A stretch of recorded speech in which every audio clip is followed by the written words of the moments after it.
Hello, welcome to today's coffee talk from Planet Fair. As we do every Friday, we will be talking about, for 8 minutes exactly, the way to get to Planet Fair faster and to reach equal opportunities and fair pay. We do this over a cup of coffee, and mine is here. It's the captain's coffee mug I got from a very fond friend who actually has birthday on the same day as I have.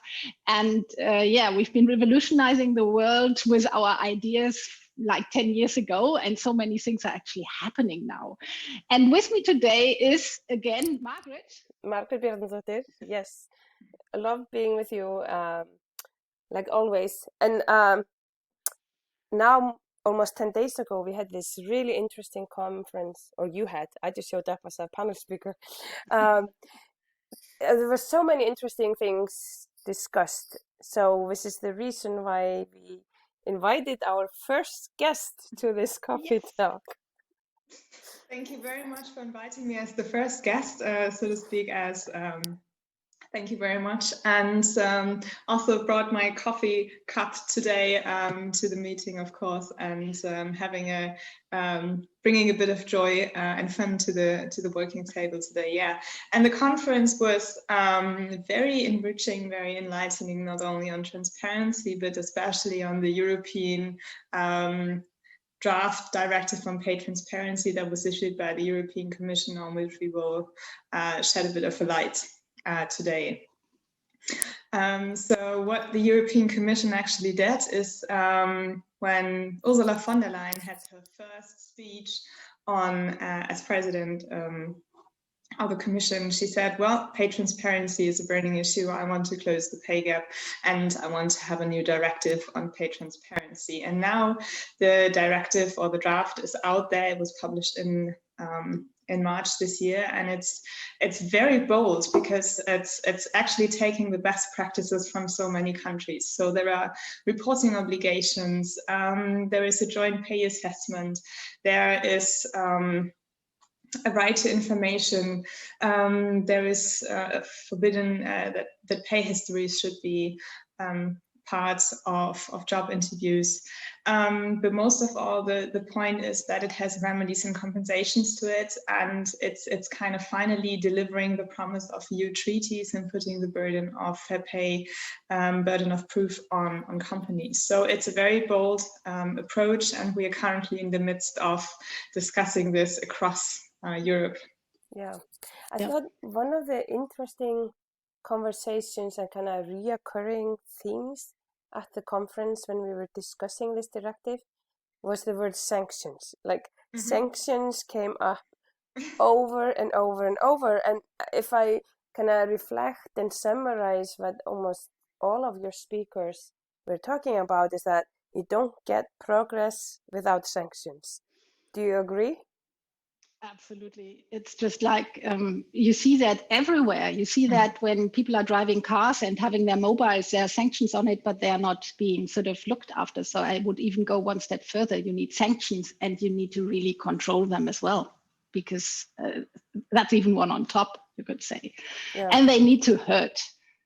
Otherwise, pocket money is no good at that point. Yeah, absolutely. Was there something you had in mind? We had this wonderful Kira Marie Peter Hansen, the as I remember, youngest ever MEP to the European Parliament. What was your takeaway from her? Yeah, I mean, I loved, she gave us an insight into the complex process that this is going through. So I had, read quite a bit, and, we weren't expecting this to go into force for another 2-3 years, because it had to go through the process.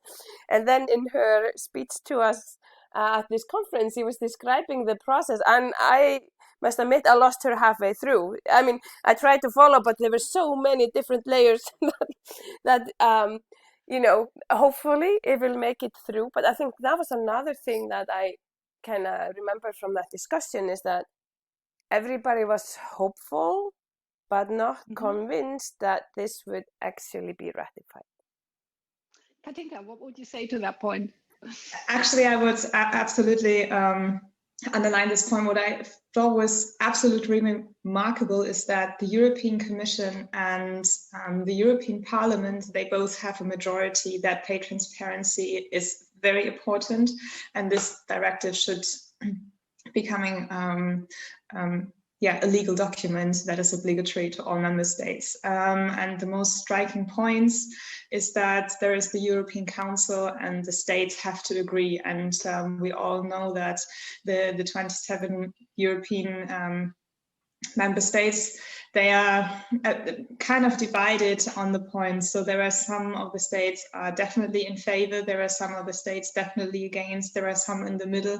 And it's the question of whether they find a compromise next to actually some interesting details in the text. So there are also lots of people lobbying for and against, and we've also heard that it's also a question of who is representing, for example, staff in companies that are falling under the regulation. What is the employer side on this stance on transparency? Of course, transparency has so many shades and different aspects to this.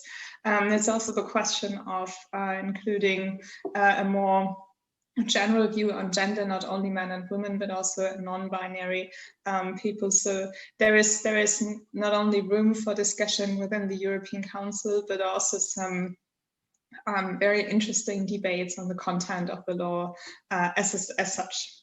Yeah, and I remember we had Italy on talking as well, and Maria actually from Italy said that they support it. So we had at least one voice already in favor live on the on the plan. Yeah, that was good. Yeah, I don't know. I just think it's gonna come. Full stop. I'm just not able to think this through as a negative version. I'm just seeing it coming, and Planet Fair is just behind the moon, so to say. Yeah, and I think organizations are already starting to prepare. Because even if it won't be the European directive, I mean, at the national level, things are changing so fast that I think organizations are realizing they will just have to start doing things right, whether or not we'll have the European directive, right? Absolutely. And I remember we did that poll where we asked the question about what do we think, have companies got to do more or something like that? I don't remember the exact phrase. And I mean, we had companies inside the room as well. And we got 100% on the yes, we have to do more. So that was sort of where I thought, wow, yes, they know it themselves and they are doing much more than they have to. And they will be prepared for whatever directive comes along. Yep, I'm sure of that. Super. That's 8 minutes. Oh, wow. Well, then, thank you very much for the coffee, Margrét, as always. Thank you very much, Katinka, for being our very first guest on this Friday Coffee Talk. We might just invite you again. Yeah, we might. Thank you very much for the invitation. I'm very much looking forward to the next one. Awesome. See you then. Bye-bye. Bye.